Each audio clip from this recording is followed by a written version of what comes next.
Hay lugares donde el frío no solo congela la carne, sino también la memoria. Donde el viento no sopla, sino que susurra nombres que nadie debería recordar. Alaska, vasto y blanco, guarda secretos que no figuran en mapas ni en archivos oficiales. Son historias que se transmiten en voz baja, entre fogatas apagadas y miradas que evitan el horizonte. Este libro no pretende consolar. Cada capítulo es una grieta en el hielo, una fisura por donde se filtra lo que nunca debió salir. Aquí no hay monstruos inventados, sino presencias que han sido vistas, sentidas, temidas. Cada relato es una ofrenda al miedo ancestral, al terror que no necesita explicación porque vive en lo inexplicable. Si decides continuar, hazlo con respeto. No por los muertos, sino por los que aún escuchan. Antes de comenzar este video recuerda suscribirte y darle like. El cazador de mujeres, el ritual del bosque. En Alaska, el frío no es solo una condición climática, es una presencia. Una fuerza que conserva, que silencia, que esconde. Bajo su manto blanco, las ciudades parecen tranquilas, los bosques eternos, y los hombres, ordinarios. Pero en esa aparente normalidad, se gestó uno de los rituales más perturbadores que haya conocido la historia criminal de Estados Unidos. Un hombre que horneaba pasteles por la mañana y cazaba mujeres por la noche. Un hombre que convirtió el desierto helado en su santuario personal. Su nombre era Robert Hansen. Pero para quienes conocieron su verdadera naturaleza, era simplemente el cazador. Durante más de una década, Anchorage fue el escenario de una cacería invisible. Hansen, respetado en su comunidad, con esposa e hijos, llevaba una doble vida meticulosamente construida. Su perfil era el de un hombre tímido, retraído, con problemas de autoestima. Pero en la intimidad de su cabaña, esa timidez se transformaba en sadismo.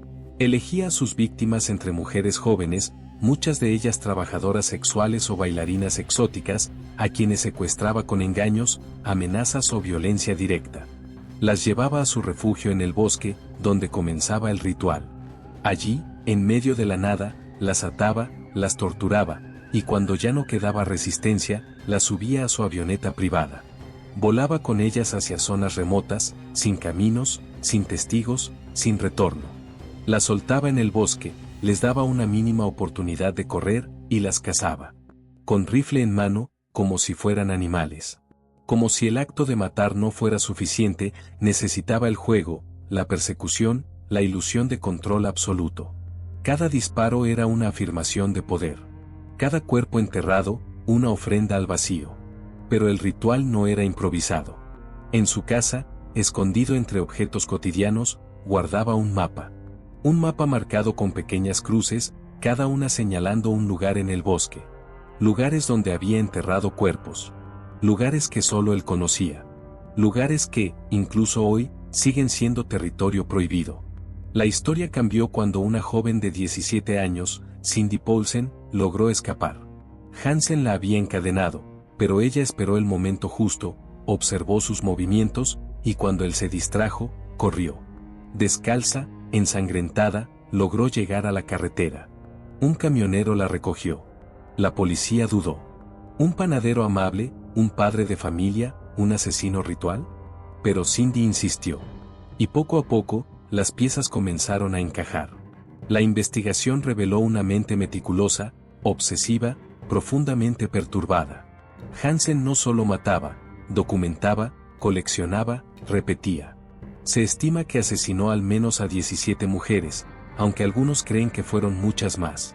Algunas nunca fueron identificadas. Algunas nunca fueron encontradas. El bosque guarda sus secretos con fidelidad. Lo más inquietante no es lo que hizo, sino lo que dejó atrás. Porque en Alaska, el silencio no es vacío, es eco. Hay quienes aseguran que en ciertas zonas del bosque, aún se escuchan gritos. Que las cruces del mapa siguen marcando lugares donde nadie debería caminar. Que el ritual del cazador no terminó con su arresto, sino que permanece latente, esperando ser reactivado. Este fue solo el primer umbral. El primero de 10. Y si has llegado hasta aquí, recuerda, el frío conserva todo. Incluso el miedo. La serpiente del lago Iliamna, el despertar del Leviatán. En el vasto silencio del suroeste de Alaska, donde los cielos parecen no tener fin y el agua refleja más que el paisaje, se extiende el lago Iliamna. Es un gigante dormido, más grande que muchos países, más profundo que la mayoría de los miedos. Su superficie puede parecer tranquila, pero bajo ella se agita algo que ha inquietado a generaciones. No es una leyenda decorativa. No es un mito para turistas. Es una presencia que ha sido sentida, temida y, en algunos casos, enfrentada. Los pueblos que rodean el lago han aprendido a convivir con sus secretos. Los ancianos hablan de una criatura que habita sus profundidades, una forma que no pertenece a ninguna clasificación científica. La llaman de muchas maneras, pero todos coinciden en que no es un pez, ni un mamífero, ni una sombra. Es algo más antiguo. Algo que no se deja ver, pero que se deja sentir. Durante décadas, pescadores han reportado encuentros extraños.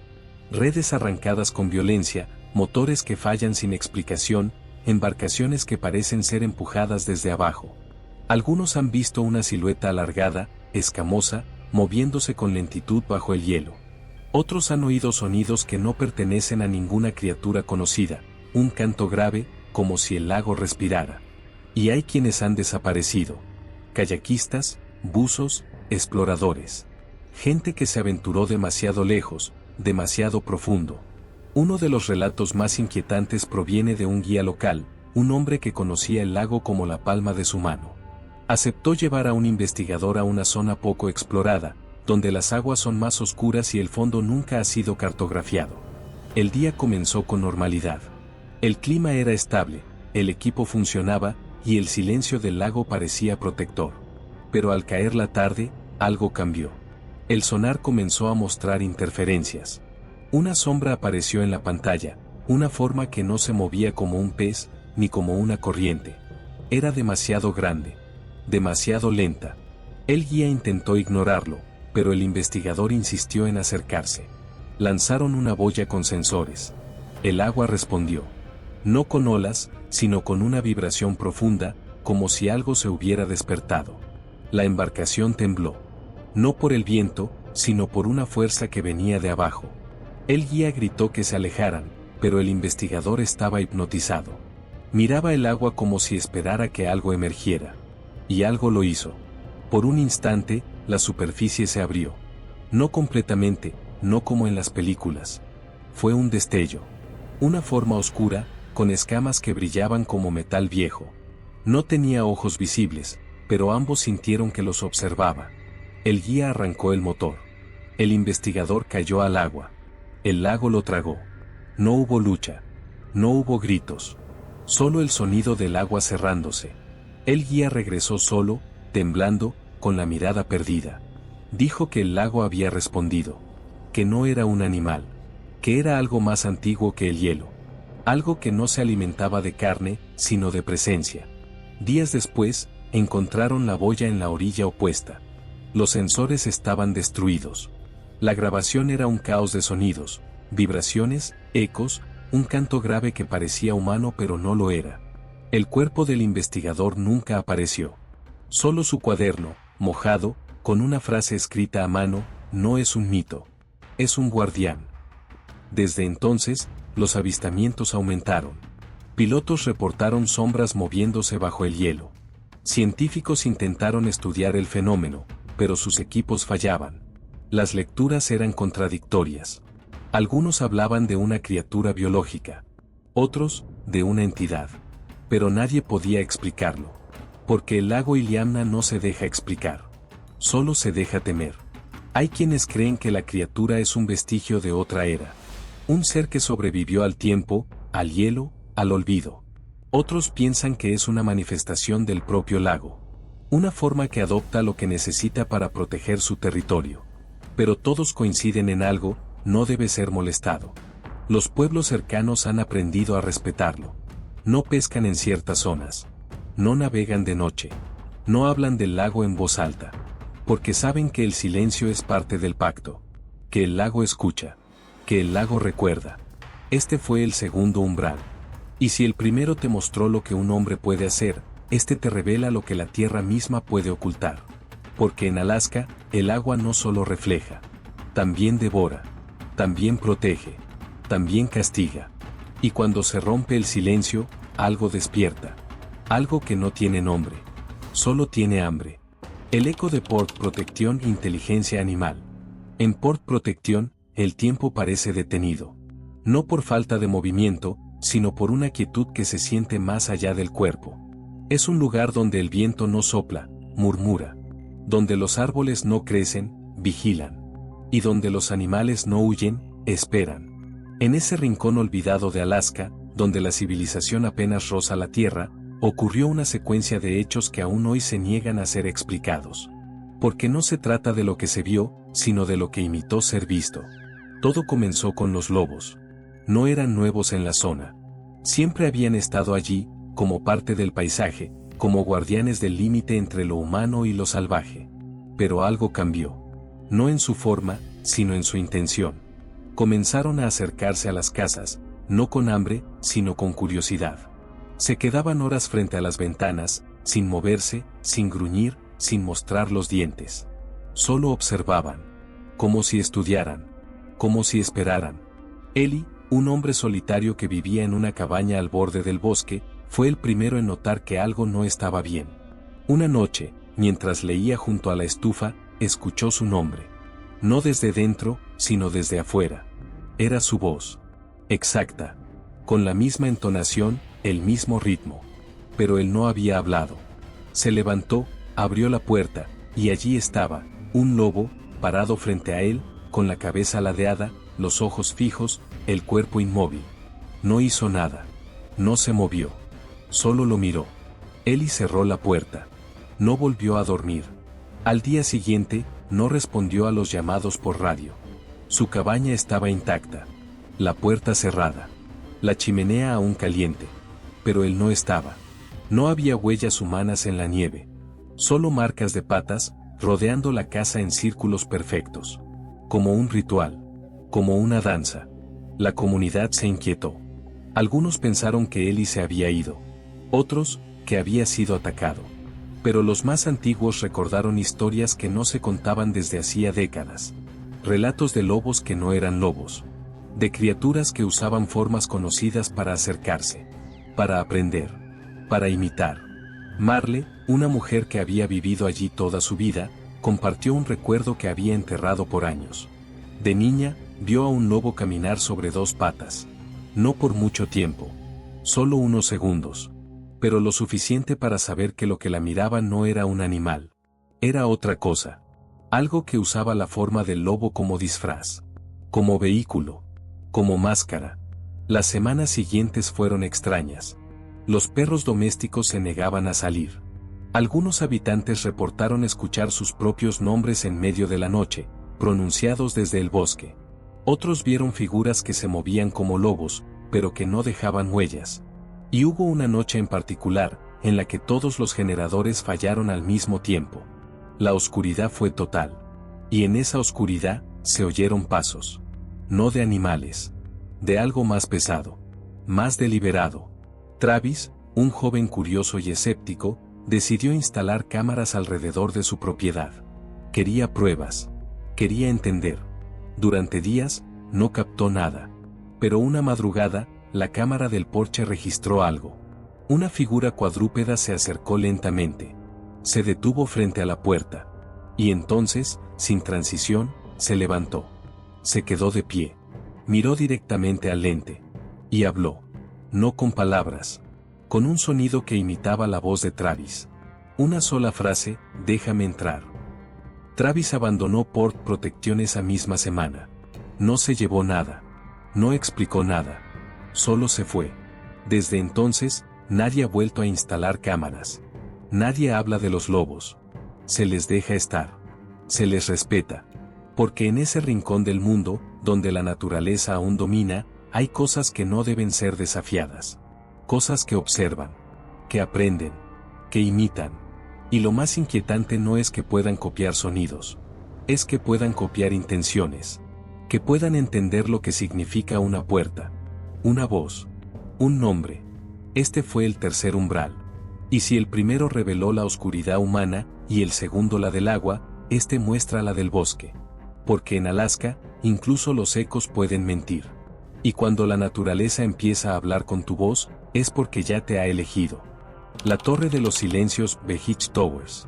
En Whittier, Alaska, hay un edificio que no solo alberga a sus habitantes, los contiene. Las Beach Towers no son simplemente una construcción funcional para resistir el clima extremo. Son un ecosistema cerrado, una ciudad encapsulada, una estructura que respira con sus propios ritmos. Casi toda la población vive bajo ese techo, conectada por túneles, pasillos y escaleras que serpentean como arterias de un cuerpo mayor.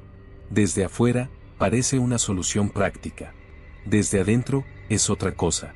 Los pasillos tienen una forma peculiar de alterar la percepción. No importa cuán corto sea el trayecto, siempre parece durar más de lo que debería. Las luces parpadean sin razón. Las puertas se cierran solas. Y hay pisos que, según los planos, no existen. Pero se sienten. Se oyen. Se cruzan sin querer. Marcus, un vigilante nocturno con años de servicio, conocía cada rincón del edificio. O eso creía. Su turno comenzaba a la 1 de la madrugada, cuando el silencio se volvía absoluto. Durante meses, no vio nada fuera de lo común. Hasta que comenzó a notar que las cámaras mostraban movimientos en zonas vacías. Sombras que cruzaban sin dejar rastro. Puertas que se abrían y cerraban sin que nadie las tocara. Al principio pensó que eran fallos técnicos. Luego, que alguien jugaba con él. Pero una noche, mientras recorría el piso 7, escuchó pasos detrás de él. Se giró. Nada. Continuó. Los pasos lo seguían. Se detuvo. Silencio. Avanzó. Los pasos también. Decidió regresar al centro de control, pero el pasillo parecía más largo. Más estrecho. Como si el edificio estuviera cambiando. Como si lo estuviera guiando. Llegó a una puerta que nunca había visto. No estaba en el plano. No tenía número. Solo una manija metálica, fría como el hielo. La abrió. Dentro, una habitación vacía. Sin muebles. Sin ventanas. Solo una silla en el centro. Y sobre ella, una grabadora. Marcus la encendió. Una voz comenzó a hablar. Era la suya. Pero él nunca había grabado nada. La voz decía cosas que él había pensado, pero nunca dicho. Miedos. Recuerdos. Secretos. La grabadora se apagó sola. La puerta se cerró. Marcus salió corriendo. Al día siguiente, pidió el traslado. Nunca volvió a hablar del tema. Otros habitantes han reportado experiencias similares. Una mujer afirma haber entrado a su apartamento y encontrarlo decorado de forma distinta. Fotografías que no eran suyas. Ropa que no reconocía. Salió, volvió a entrar, y todo estaba normal. Un niño asegura haber visto a su madre en 2 lugares al mismo tiempo. Un anciano dice que hay una voz que le habla desde el sistema de ventilación, siempre en otro idioma, siempre en tono de advertencia. Las Beach Towers no son solo un edificio. Son un contenedor. Un archivo. Un espacio que absorbe lo que ocurre dentro y lo transforma. Hay quienes creen que fue construido sobre algo. Otros, que el diseño mismo es un ritual. Que cada pasillo, cada puerta, cada cruce, responde a una lógica que no es humana. Los planos originales muestran inconsistencias. Habitaciones que aparecen y desaparecen. Conductos que no llevan a ningún lado.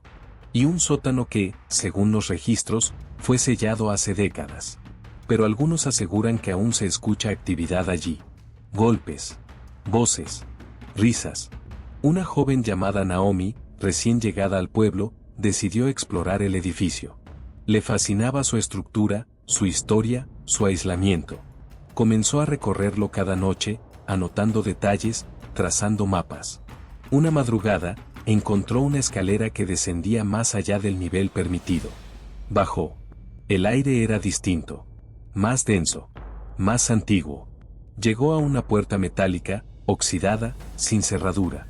La empujó. Dentro, una sala circular, con paredes cubiertas de símbolos. En el centro, una mesa. Sobre ella, una caja. La abrió. Dentro, fotografías. De personas que nunca había visto. En lugares que no reconocía. Pero en cada imagen, había algo familiar. Un rostro. Un gesto. Una sombra. Naomi no volvió a explorar. Comenzó a tener sueños. Siempre con el mismo pasillo. Siempre con la misma puerta. siempre con la misma voz. No era la suya, pero hablaba como ella. Este fue el cuarto umbral. Y si los anteriores te mostraron lo que acecha en el bosque, en el agua y en la imitación, este revela lo que se esconde en la arquitectura. Porque en Alaska, incluso los muros pueden recordar.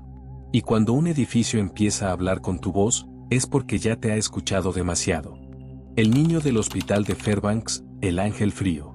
En Fairbanks, Alaska, el frío no solo se siente en la piel, se instala en los huesos, en los pasillos, en las memorias. El hospital principal de la ciudad, el Fairbanks Memorial, ha sido por décadas un refugio contra la crudeza del clima, un lugar donde la vida se sostiene por máquinas, manos y fe. Pero hay algo más en ese edificio. Algo que no se registra en los historiales médicos. Algo que no se puede diagnosticar. Algo que no se va. La historia que marcó el inicio de lo inexplicable comenzó con un niño. Tenía 5 años. Ingresó con fiebre alta, convulsiones y una mirada que parecía mirar más allá del cuarto. Los médicos no lograban estabilizarlo. Cada tratamiento fallaba. Cada noche, su cuerpo se debilitaba, pero sus ojos seguían abiertos, como si esperara algo que no estaba en ese mundo. Su madre, una mujer joven, no se separó de él. Dormía en la silla junto a la cama, hablándole, cantándole, rogándole que se quedara. En la cuarta noche, el niño murió. No hubo causa clara. No hubo explicación. Simplemente dejó de respirar. El monitor se apagó. La habitación quedó en silencio. La madre gritó. El personal corrió. Pero ya era tarde. Lo extraño comenzó después. La habitación fue cerrada por protocolo. Pero las enfermeras comenzaron a reportar sonidos. Llantos suaves. Pasos diminutos. Risas breves. Al principio pensaron que era sugestión. El dolor de la pérdida, el cansancio, el ambiente. Pero los sonidos persistían. Y no solo allí. En otras salas. En los pasillos. En la sala de espera vacía. Una enfermera que no conocía la historia entró a limpiar la habitación. Al encender la luz, vio una figura sentada en la cama. Pequeña. Inmóvil. Pensó que era un paciente. Se acercó. La figura desapareció. No corrió. No se desvaneció. Simplemente dejó de estar. La enfermera salió corriendo. Informó lo ocurrido. Nadie la creyó. Hasta que otros comenzaron a ver lo mismo. Una doctora, al revisar los monitores, notó que en esa habitación se activaban sensores de movimiento. Pero no había nadie. Las cámaras mostraban interferencias. Sombras que cruzaban. Objetos que se movían solos. Una manta que se arrugaba como si alguien se acurrucara debajo. Pero no había cuerpo. No había peso. Solo presencia. La madre del niño regresó semanas después. Quería recoger sus pertenencias. Al entrar a la habitación, se detuvo. Dijo que sentía que su hijo estaba allí. Que el aire tenía su olor. Que la luz era la misma que él miraba antes de dormir. Se sentó en la cama. Cerró los ojos. Y escuchó su voz. No como recuerdo. Como sonido. Como si estuviera al lado. Dijo su nombre. Una sola vez. Desde entonces, la habitación fue cerrada definitivamente. Nadie la usa. Nadie la limpia. Nadie la menciona. Pero todos saben que está allí. Y que no está vacía. Los relatos se multiplicaron. Un guardia nocturno afirma haber visto a un niño correr por los pasillos, descalzo, con una bata blanca. Lo siguió. El niño dobló en una esquina. Al llegar, no había nadie. Solo una pelota rodando. Una que no estaba allí antes. Una enfermera nueva, en su primer turno, escuchó una voz que le pedía agua. Fue a buscarla. Al regresar, la cama estaba vacía. Preguntó por el paciente. Le dijeron que esa cama no estaba asignada. Que nadie había estado allí en días. Los registros muestran fallos eléctricos constantes en esa zona. Luces que parpadean. Equipos que se reinician. Alarmas que suenan sin motivo. Algunos dicen que es el sistema. Otros, que es él. Que no se fue. Que no sabe que murió. O que no quiere saberlo. Hay quienes creen que el hospital, por su historia, por su carga emocional, por su arquitectura cerrada, funciona como un contenedor de memorias. Que ciertas emociones, cuando son demasiado intensas, demasiado puras, demasiado rotas, no se disuelven. Se quedan. Se repiten. Se manifiestan. Una terapeuta que trabajó en el área pediátrica durante años asegura que hay niños que, al pasar por ese pasillo, se detienen. Miran la puerta cerrada. Algunos sonríen. Otros lloran. Uno dijo que el niño de adentro no tiene mamá. Otro, que quiere jugar pero no puede salir. El personal ha aprendido a convivir con ello. No se habla del tema en voz alta. No se investiga. No se desafía. Se acepta. Como parte del lugar. Como parte del aire. Este fue el quinto umbral. Y si los anteriores te mostraron lo que acecha en el bosque, en el agua, en la imitación y en los muros, este revela lo que se esconde en el dolor. Porque en Alaska, incluso la muerte puede quedarse a vivir. Y cuando un niño sigue llorando en una cama vacía, es porque aún espera que alguien lo escuche. El desaparecido del Alaska Range, el vacío vertical. En el corazón del Alaska Range, donde las montañas se alzan como testigos mudos de lo que no puede ser contado, ocurrió una desaparición que aún hoy se niega a ser comprendida. No fue una tormenta. No fue un accidente. Fue algo más. Algo que dejó rastros incompletos, ecos sin origen, y una pregunta que nadie ha podido responder. ¿Qué se llevó al alpinista?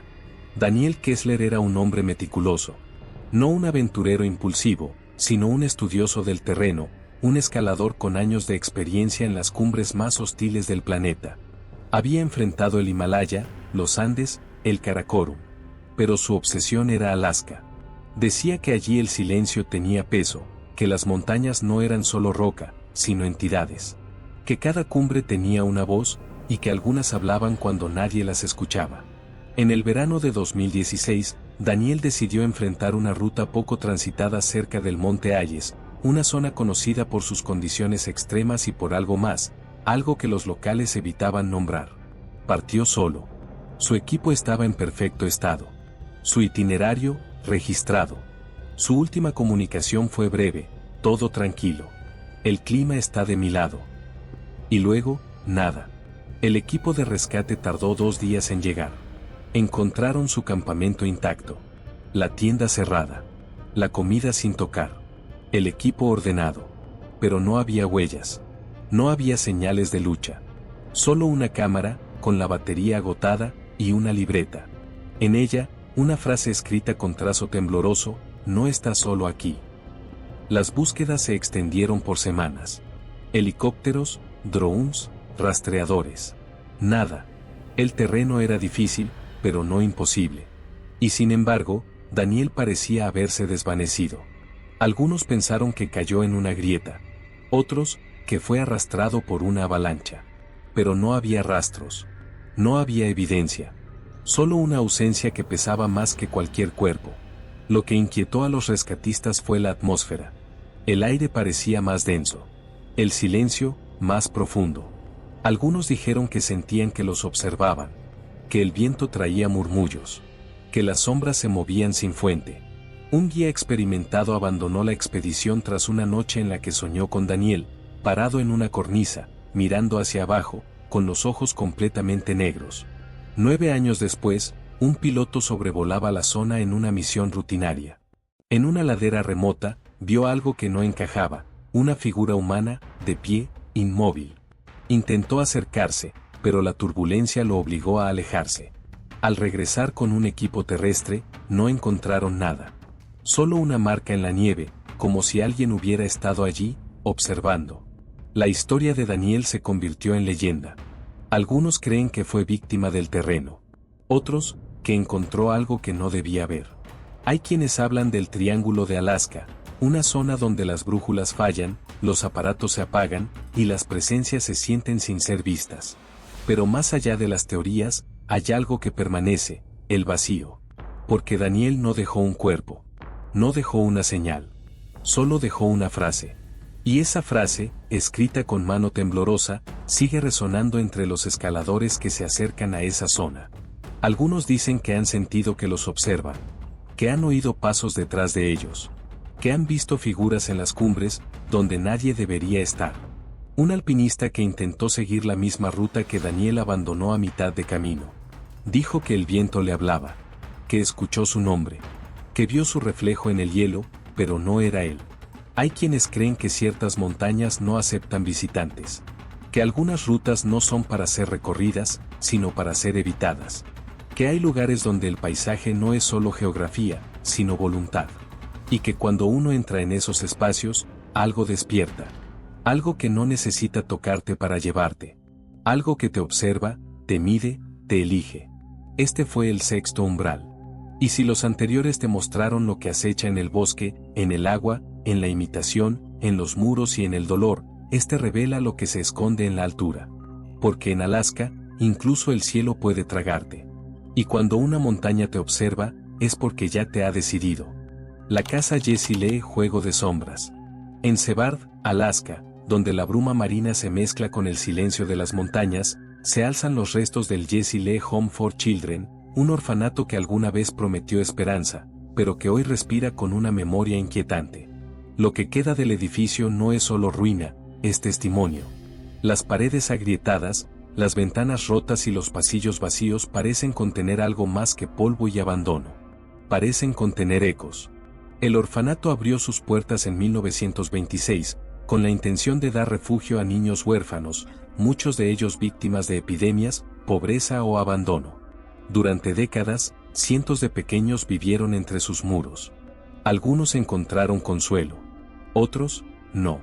Porque bajo la superficie de la caridad, se escondían sombras. Castigos severos, aislamiento prolongado, desapariciones sin explicación. Los registros oficiales son escuetos. Pero los testimonios que sobrevivieron hablan de gritos en la noche, de niños encerrados en sótanos, de figuras que recorrían los pasillos cuando todos dormían. Tras su cierre, el edificio fue abandonado. Pero no quedó vacío. Los exploradores urbanos que se atrevieron a entrar comenzaron a reportar fenómenos que no podían explicarse. Risas infantiles en habitaciones vacías. Pasos diminutos que se acercaban sin origen. Puertas que se cerraban con fuerza cuando nadie estaba cerca. Algunos vieron figuras pequeñas correr entre los pasillos, demasiado rápidas para ser reales, demasiado silenciosas para ser vivas. Uno de los relatos más inquietantes proviene de un grupo que decidió pasar la noche en el edificio. Al llegar, encontraron una muñeca en el centro del salón principal. La dejaron en una esquina. Horas después, la muñeca estaba de nuevo en el centro. Nadie la había tocado. Nadie la había visto moverse. Pero todos sintieron que algo los observaba. Uno de ellos, al revisar las grabaciones, notó que en un momento la cámara se apagó por completo. Al volver a encenderse, la muñeca ya no estaba en su sitio. No hubo corte. No hubo transición. Solo ausencia. Otro visitante, un fotógrafo que buscaba capturar la decadencia del lugar, afirmó haber oído su nombre susurrado desde el segundo piso. Subió. No había nadie. Pero en una de las habitaciones, encontró una fotografía antigua. En ella, un grupo de niños. Todos con expresión neutra. Todos mirando al frente. Pero uno de ellos, en el fondo, parecía mirarlo directamente. No al lente. A él. El fotógrafo dejó la imagen donde la encontró. No volvió a subir. Hay quienes aseguran que el edificio tiene zonas que cambian de forma. Que ciertos pasillos no llevan al mismo lugar dos veces. Que hay habitaciones que aparecen solo de noche. Una mujer que vivió cerca del orfanato durante años dijo que, en algunas madrugadas, veía luces encenderse en las ventanas superiores. No todas. Solo una. Siempre la misma. Como si alguien aún viviera allí. Los perros se niegan a entrar. Los niños pequeños lloran al acercarse. Algunos adultos han reportado sueños recurrentes tras visitar el lugar. Sueños con juegos que no recuerdan haber jugado. Con voces que no reconocen. Con nombres que nunca han dicho, pero que sienten como propios.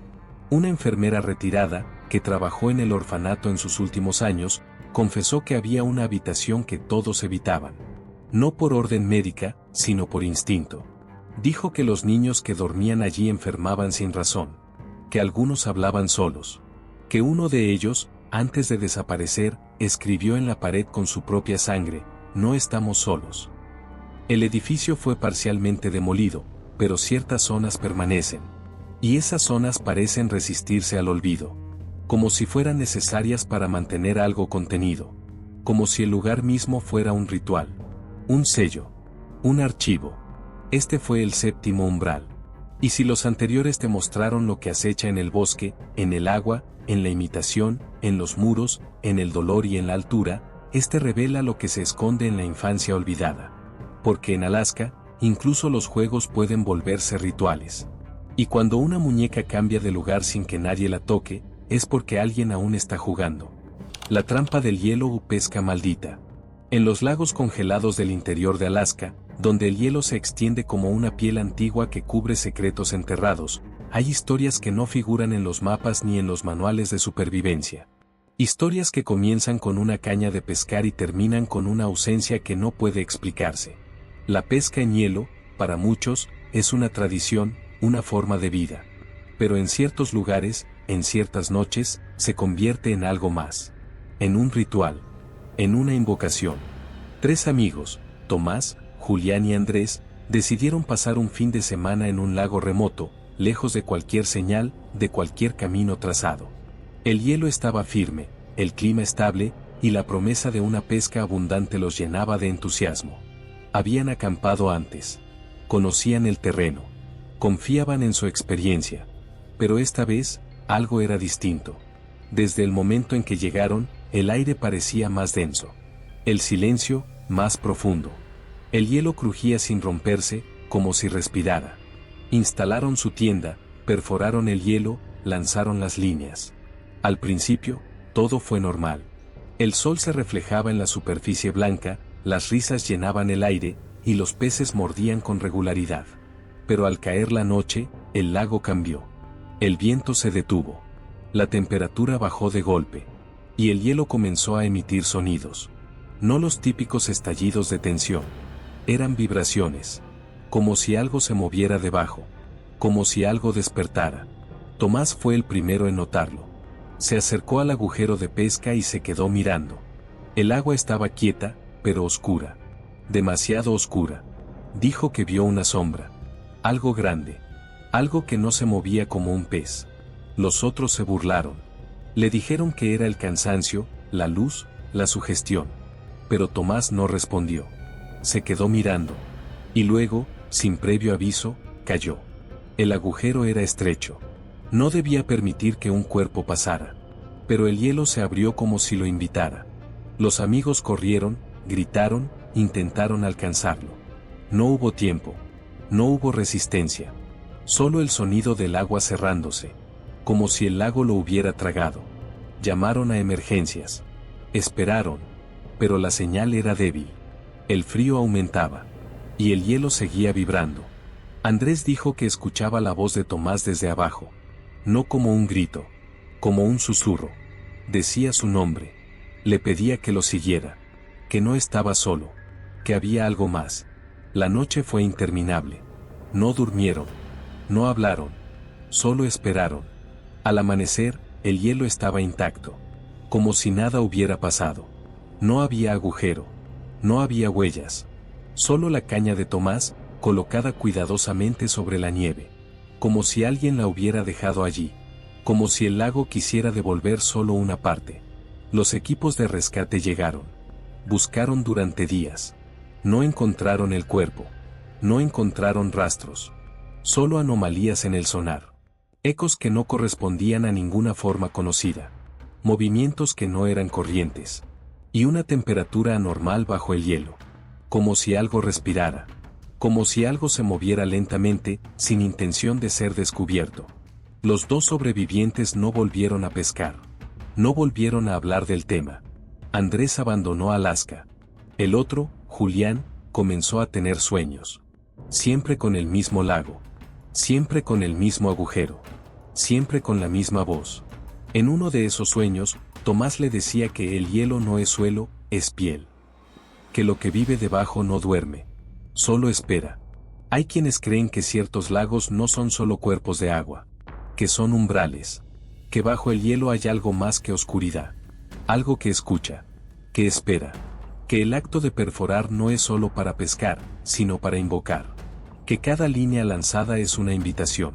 Y que, a veces, alguien responde. Un anciano que vive cerca del lago dijo una vez que su padre le enseñó a no pescar en ciertas zonas. No por superstición, sino por respeto. Que el hielo tiene memoria. Que si se abre en el lugar equivocado, no se cierra solo. Que hay sonidos que no deben ser respondidos. Que hay sombras que no deben ser vistas. Este fue el octavo umbral. Y si los anteriores te mostraron lo que acecha en el bosque, en el agua, en la imitación, en los muros, en el dolor, en la altura y en la infancia olvidada, este revela lo que se esconde bajo el hielo. Porque en Alaska, incluso el suelo puede abrirse. Y cuando una voz te llama desde abajo, es porque ya te ha elegido. El Triángulo de Alaska, navegación prohibida. En Alaska, el cielo no es solo vasto, es profundo. Y en ciertas zonas, parece tener voluntad. Hay un espacio aéreo entre Anchorage, Juneau y Barrow que los pilotos conocen como el Triángulo. No aparece en los mapas oficiales como zona de riesgo, pero todos saben que allí las brújulas fallan, las comunicaciones se cortan y las aeronaves se comportan como si fueran arrastradas por algo invisible. No es superstición. Son datos. Son desapariciones. Son encuentros que no tienen explicación. Y uno de ellos ocurrió en pleno vuelo, cuando un piloto experimentado se enfrentó a algo que no respondía a ninguna lógica conocida. Raymond Ellis llevaba más de 20 años volando sobre Alaska. Conocía cada corriente, cada patrón de viento, cada anomalía técnica que pudiera surgir. Su ruta era sencilla, de Fairbanks a Nome. El clima estaba despejado, la aeronave en perfecto estado, y la torre de control le dio luz verde. Pero al cruzar la zona del Triángulo, todo cambió. Primero fue el radar. Comenzó a mostrar interferencias, como si algo estuviera bloqueando la señal. Luego, la radio. Estática. Y después, silencio. Total. Como si el cielo se hubiera cerrado. Raymond intentó cambiar de frecuencia. Nada. Intentó comunicarse con otras aeronaves. Nada. Y entonces, lo vio. 3 objetos flotaban a gran altura, sin emitir sonido, sin moverse como aeronaves. No eran aviones. No eran meteoros. Eran estructuras. Una parecía metálica, otra translúcida, y la tercera parecía cambiar de forma. Como si no tuviera una. Como si respondiera a la mirada. No se acercaban. No se alejaban. Solo estaban allí. Observando. Raymond intentó maniobrar. Los objetos lo seguían. No con agresividad, sino con precisión. Como si lo estudiaran. Como si lo escoltaran. El avión comenzó a perder altitud. Los controles respondían, pero con retardo. El sistema de navegación mostró símbolos, no coordenadas. Como si el espacio mismo se hubiera alterado. Y entonces, apareció algo más. Una estructura flotante, como un templo suspendido en el aire. No tenía ventanas. No tenía alas. Solo geometría. Pura. Fría. Inquietante. Y en su superficie, símbolos que no reconocía. No eran letras. No eran números. Eran formas que parecían moverse aunque estuvieran quietas. El cielo alrededor se volvió opaco. Como si el aire se hubiera densificado. Como si el tiempo se hubiera doblado. Raymond sintió que el avión giraba sin que él lo ordenara. La cabina se llenó de un zumbido grave, como si el aire vibrara. Y entonces, todo se detuvo. Los objetos desaparecieron. El radar volvió. La radio funcionó. Y Raymond aterrizó en Nome, con 1 hora de retraso. Pero el combustible estaba intacto. Como si no hubiera volado. Como si el tiempo se hubiera suspendido. No fue el único. Otros pilotos han reportado lo mismo. Formas que aparecen en el cielo, que no responden a señales, que no emiten calor ni sonido. Algunos han visto luces que se mueven en patrones imposibles. Otros han sentido que sus aeronaves eran manipuladas por fuerzas externas. Y hay quienes no han regresado. Más de 20.000 personas han desaparecido en esa zona en las últimas décadas. Algunos eran excursionistas. Otros, militares. Muchos, pilotos.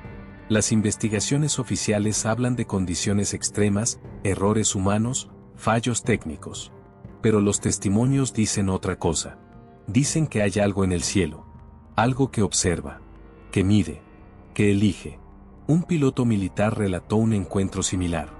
Dijo que los objetos no solo lo siguieron, sino que parecían anticipar sus movimientos. No eran enemigos. No eran aliados. Eran otra cosa. Algo que no pertenece a este cielo. Algo que no responde a nuestras leyes. Algo que no necesita comunicarse porque ya sabe lo que pensamos. Hay teorías. Algunas hablan de tecnología desconocida. Otras, de entidades que habitan en dimensiones paralelas. Hay quienes creen que el triángulo es una herida en el tejido del espacio. Que lo que ocurre allí no es natural, ni artificial. Que es otra cosa. Algo que no debería estar, pero está. Este fue el 9º umbral. Y si los anteriores te mostraron lo que acecha en el bosque, en el agua, en la imitación, en los muros, en el dolor, en la altura, en la infancia olvidada y bajo el hielo, este revela lo que se esconde en el aire. Porque en Alaska, incluso el cielo puede mentir. Y cuando una estructura flotante te observa sin moverse, es porque ya sabe quién eres. El archivo del umbral del testigo final. En Alaska, donde el paisaje parece eterno y el tiempo se curva entre glaciares, bosques y cielos que no responden a las leyes conocidas, hay historias que no se cierran. No porque falten respuestas, sino porque las respuestas están vivas. Este 10º umbral no trata de una criatura, ni de un lugar, ni de un fenómeno aislado. Trata de lo que queda cuando todo ha sido cruzado. De lo que se convierte en archivo. De lo que se transforma en testigo. Hay un hombre que vive solo en una cabaña sin dirección oficial, en una zona donde el GPS deja de funcionar y los mapas se contradicen. No tiene nombre en los registros. No aparece en censos.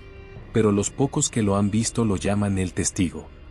No porque hable, sino porque lleva en su cuerpo las marcas de lo que ha visto. No cicatrices comunes. No heridas de accidentes. Marcas precisas. Simétricas. Como si alguien, o algo, hubiera escrito en él. Dicen que fue guía, cazador, explorador. Que recorrió los bosques donde los lobos imitan voces humanas. Que pescó en lagos donde el hielo vibra como si respirara. Que durmió en hospitales donde los niños muertos aún lloran. Que caminó por pasillos que cambian de forma en edificios que recuerdan. Que subió montañas que lo miraron desde arriba. Que voló por cielos donde las estructuras flotan sin moverse. Que entró en orfanatos donde las muñecas se mueven solas. Que escuchó su nombre en lugares donde nadie lo conocía. Cada vez que regresaba, traía una marca nueva. No una herida. Una inscripción. Una forma. Un símbolo. Una línea que no sangraba, pero ardía cuando mentía. Una espiral detrás de la oreja que le hacía escuchar pensamientos ajenos. Una costura en el hombro que lo hacía sentir abrazado por alguien que no estaba. Una grieta en el pecho que lo hacía temblar cuando el calor tocaba su piel. Una cadena en el cuello que lo obligaba a bajar la mirada en altitud. Una huella en la palma que no era de animal ni de humano. Una columna dibujada en la espalda que lo hacía caminar más lento, como si cargara algo. No hablaba de lo que vio, pero escribía. En las paredes. En la nieve. En la madera. Con carbón, con sangre, con ceniza. Dibujaba mapas que no llevaban a lugares, sino a momentos. A gestos. A decisiones. A umbrales. Decía que cada historia era una página. Que cada marca era una palabra. Que su cuerpo era el libro. Que Alaska no lo dejó ir. Que lo convirtió en archivo. En contenedor. En operador. Una vez, alguien lo encontró dormido en el bosque. Lo despertó. El hombre lo miró. No con miedo. Con reconocimiento. Le dijo, ya cruzaste el primero. No lo sabías, pero lo hiciste. El visitante no entendió. Pero desde entonces, comenzó a soñar con lugares que no conocía. Con símbolos que no había visto. Con voces que lo llamaban por un nombre que no era el suyo. Hay quienes creen que el testigo no es solo un nombre. Que es un rol. Que es una función. Que cuando alguien ve demasiado, siente demasiado, sobrevive demasiado, se convierte en algo más. En una extensión del archivo. En una página viva. En una memoria que camina. Algunos dicen que el archivo no está en un lugar físico. Que no es un libro, ni una bóveda, ni una base de datos. Que es una red de cuerpos marcados. De personas que han cruzado los 10 umbrales.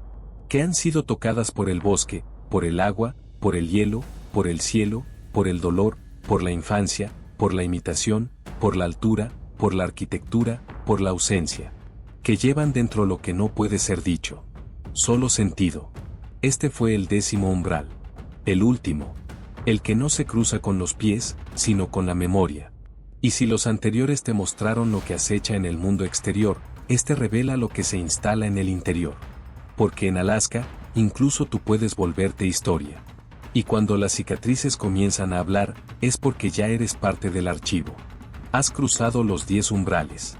Has visto lo que otros niegan, has sentido el peso de lo que no se puede nombrar. Pero hay algo que debes entender, estas historias no terminan aquí. No son capítulos cerrados, sino rituales incompletos. Cada lector que las revive, cada mirada que se posa sobre estas palabras, reactiva el ciclo. Alaska no olvida. Solo espera. Y tú, que ahora portas estas memorias, eres parte del archivo. No lo elegiste. Pero ya es tarde. Cierra el libro si quieres. El frío ya está dentro. Como siempre, si les gustó este video, no olviden suscribirse y dejar su like. Nos vemos en el próximo video.